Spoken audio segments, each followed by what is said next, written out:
स्वागत है आपका लर्नर्स अम्ब्रेला में। दोस्तों, आज हम शुरू करने जा रहे हैं हमारा नया chapter magnetic effect of electric current. तो इस चैप्टर में हम इलेक्ट्रिक करंट से प्रोड्यूस होने वाले मैग्नेटिक इफेक्ट्स को जानेंगे। तो आइए शुरुआत करते हैं इस वीडियो की। तो हमारा सबसे पहला पॉइंट है N electric current can produce magnetism. तो हम जैसा कि जानते हैं इलेक्ट्रिक करंट प्रोड्यूस कर सकता है मैग्नेटिज्म। अभी मैग्नेट और उससे जुड़ा यह शब्द मैग्नेटिज्म आखिर होता क्या है, तो आइए जानते हैं मैग्नेट के बारे में। A magnet is an object that attracts pieces of iron, nickel and cobalt। यानी कि मैग्नेट, जिसको कि हिंदी में चुंबक कहा जाता है, वो कोई ऐसी वस्तु होती है जो आयरन, निकल और कोबाल्ट से बनी वस्तुओं को अपनी तरफ आकर्षित कर सकती है, यानी कि अट्रैक्ट कर सकती है। तो जैसे कि अगर हम मान लेते हैं हमारे पास एक मैग्नेट है इस शेप का, अगर इसके पास हम कोई आयरन या फिर निकेल या फिर कोबाल्ट से बनी चीज को लेकर आएंगे, जैसे मान लेते हैं ये आयरन नेल है हमारे पास, तो ये इसको अट्रैक्ट कर लेगी, अपने तरफ खींच लेगी और फिर ये दोनों एक दूसरे से चिपक भी सकते हैं। तो ये होता है मैग्नेट का काम। इसको आप डेली लाइफ में हमेशा यूज करते आ रहे हो, हमने काफी बार मैग्नेट को अपने रियल लाइफ में देखा ही है। आइए अब जानते हैं टाइप्स ऑफ मैग्नेट्स के बारे में। हमारा सबसे पहला टाइप होता है परमानेंट मैग्नेट। तो this do not lose their magnetic properties once magnetize. तो ऐसे मैग्नेट जो हमेशा के लिए मैग्नेट होते हैं, मान लेते हैं हमारे पास कोई एक मैग्नेट है, जो आपने रियल लाइफ में एग्जांपल्स देखे हैं मैग्नेट के, वो परमानेंट मैग्नेट होते हैं ज्यादातर, क्योंकि उनकी मैग्नेटिक प्रॉपर्टी किसी दूसरी चीज पर डिपेंड नहीं करती है, वो मैग्नेट हमेशा के लिए रहते हैं। तो बार मैग्नेट हमारा एक एग्जांपल हो सकता है परमानेंट मैग्नेट का। ये मैग्नेट हम ज्यादातर यूज करते हैं अपनी रियल लाइफ में। एक दूसरा टाइप भी होता है हमारा मैग्नेट का टेम्पररी मैग्नेट। तो ये ऐसे मैग्नेट होते हैं जो only magnetised in the presence of a magnetic field, यानी कि जब तक एक मैग्नेटिक फील्ड रहेगा उस मैग्नेट के आसपास, तो ही वो मैग्नेट मैग्नेटाइज्ड रहेगा। इसको ही हम कहते हैं टेम्परेरी मैग्नेट। अब इसका मतलब क्या है? अब हम मान लेते हैं हमारे पास ये एक परमानेंट मैग्नेट है, ये एक बार मैग्नेट है। अब इसके पास हम एक आयरन नेल लेकर आए, इसके मैग्नेटिक फील्ड में लेकर आए, तो यहाँ पे अट्रैक्ट हो गया। अब हम एक दूसरी आयरन नेल लेकर आते हैं, तो ये इस पुरानी आयरन नेल से चिपक जाएगी। क्यों? क्योंकि एक टेम्परेरी मैग्नेट बन चुका है। टेम्परेरी मैग्नेट क्योंकि ये दूसरे मैग्नेटिक फील्ड के प्रभाव में आया और अब ये खुद भी एक मैग्नेटिक फील्ड बना सकता है और ये खुद भी एक मैग्नेट बन गया है। पर ये सिर्फ एक टेम्परेरी मैग्नेट है। इससे अगर हम यहाँ पर मैग्नेट हटा लेते हैं, ये परमानेंट मैग्नेट, तो ये मैग्नेट भी अपना मैग्नेटाइजेशन खो देगा और ये भी एक नॉर्मल ऑब्जेक्ट बन जाएगा। अब आइए देखते हैं हमारा तीसरा टाइप ऑफ मैग्नेट, इलेक्ट्रोमैग्नेट्स।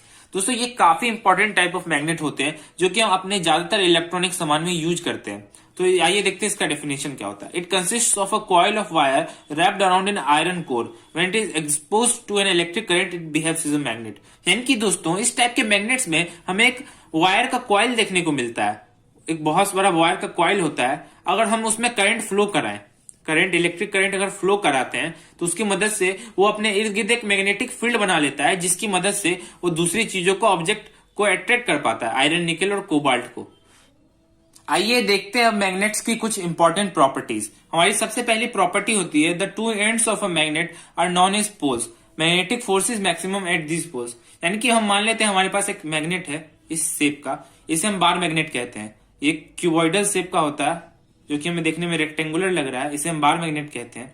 अब इसके जो ये दोनों एंड होते हैं, इन एंड्स को हम पोल कहते हैं। ये भी एक पोल है और ये भी एक पोल ही है, तो इन दोनों को हम पोल कहते हैं। अब मैग्नेटिक फोर्स जो होता है, यानी कि हम ये जो मैग्नेट की अट्रैक्शन करने की क्षमता है, ये इस पॉइंट पर, इस पोल पर सबसे अधिक होती है। अगर मान लीजिए आप किसी ऑब्जेक्ट को यहाँ पर लेकर आओगे नजदीक, तो ये बहुत जल्दी से अट्रैक्ट कर लेगा। वहीं अगर बीच में लेकर आते हो तो यहाँ पे मैग्नेटिक फोर्स थोड़ा कम लगता है और ज्यादा दूरी पर अगर ऑब्जेक्ट रखी है तो वो अट्रैक्ट नहीं कर पाएगा ये मैग्नेट। तो दोस्तों, यहाँ पर बार मैग्नेट हमने सिर्फ एक एग्जांपल लिया है।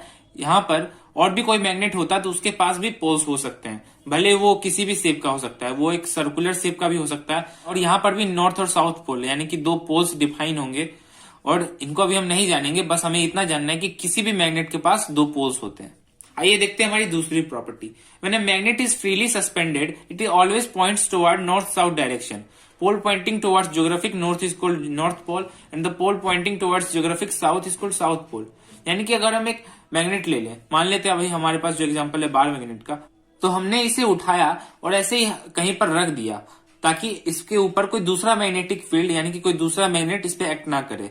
तो ये इस तरह से घूम जाएगा, यानी कि इस तरह से अलाइन हो जाएगा कि हमारे पास जो ज्योग्राफिक नॉर्थ और साउथ पोल्स होते हैं, हमारे पास चार डायरेक्शंस होती है, ये नॉर्थ, ये साउथ, ये ईस्ट और वेस्ट। अगर हम इसको मैप में देखें तो ये जो मैग्नेट होता है ये इस तरह से अलाइन हो जाएगा कि इसका जो एक पॉइंट होगा, एक एंड वो नॉर्थ की तरफ पॉइंट करेगा और एक दूसरा एंड साउथ की तरफ पॉइंट करेगा।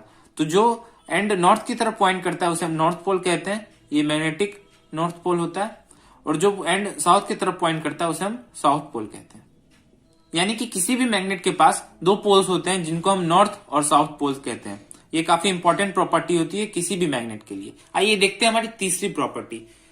तीसरी प्रॉपर्टी ये कहती है like poles repel while unlike poles attract. यानी कि हमारे पास दो पोल्स हैं, नॉर्थ पोल्स और साउथ पोल्स। किसी भी मैग्नेट के पास ये दो पोल्स होते हैं। अब हम दो मैग्नेट को पास लेकर आते हैं। अब इसका अगर नॉर्थ पोल इस तरह से हम लेकर आते हैं तो ये दोनों एक दूसरे को रिपेल करेंगे, क्योंकि ये नॉर्थ है और ये भी नॉर्थ है, तो ये दोनों लाइक पोल्स हो गए। वहीं अगर हम साउथ पोल को यहां से लेकर आते हैं और ये नॉर्थ है, तो ये दोनों एक दूसरे को अट्रैक्ट करने लगेंगे, क्योंकि unlike poles attract and like poles repel. अब हमारी चौथी एक बहुत इंपॉर्टेंट प्रॉपर्टी होती है magnetic poles always exist in pairs. यानी कि हम ये नहीं कह सकते कि एक मैग्नेट के पास सिर्फ एक नॉर्थ पोल होगा और साउथ पोल किसी दूसरे मैग्नेट के पास अकेले रह सकता है। यानी कि हर मैग्नेट के पास दो पोल्स होंगे ही होंगे और वो दोनों अलग अलग पोल्स होंगे, एक होगा नॉर्थ पोल, एक होगा साउथ पोल। हम ये नहीं कह सकते कि सिर्फ नॉर्थ पोल वाला मैग्नेट एक अकेला हो सकता है, हो ही नहीं सकता। ये एक मैग्नेट की प्रॉपर्टी होती है, सिर्फ अकेला या तो नॉर्थ पोल या फिर साउथ पोल एग्जिस्ट ही नहीं कर सकता। जैसे कि हम जानते हैं कि हमारे पास पॉजिटिव चार्ज होता था, ये अलग अलग एग्जिस्ट करते थे। एक अलग पॉजिटिव चार्ज होता था, वहीं एक नेगेटिव चार्ज होता था इलेक्ट्रिसिटी के केस में। लेकिन यहां पर ऐसा नहीं है, ये दोनों अलग अलग एग्जिस्ट नहीं कर सकते नॉर्थ और साउथ। नॉर्थ और साउथ हमेशा एक साथ ही होंगे, एक ही मैग्नेट में होंगे। तो अब मैग्नेट्स की यूजेस क्या क्या है? तो दोस्तों इतनी सारी प्रॉपर्टीज की मदद से हम काफी चीजों में यूज कर सकते हैं। जैसे कि रेडियो में यूज करते हैं मैग्नेट का ज्यादातर, हमारे टेलीविजन सेट्स में मैग्नेट का बहुत ज्यादा यूज होता है। वहीं एक MRI होता है, ये मेडिकल फील्ड का है, ये मेडिकल में हम यूज करते हैं मैग्नेट्स के केस में। ये MRI बहुत इंपॉर्टेंट होती है। आइए दोस्तों अब जानते हैं मैग्नेटिक फील्ड के बारे में।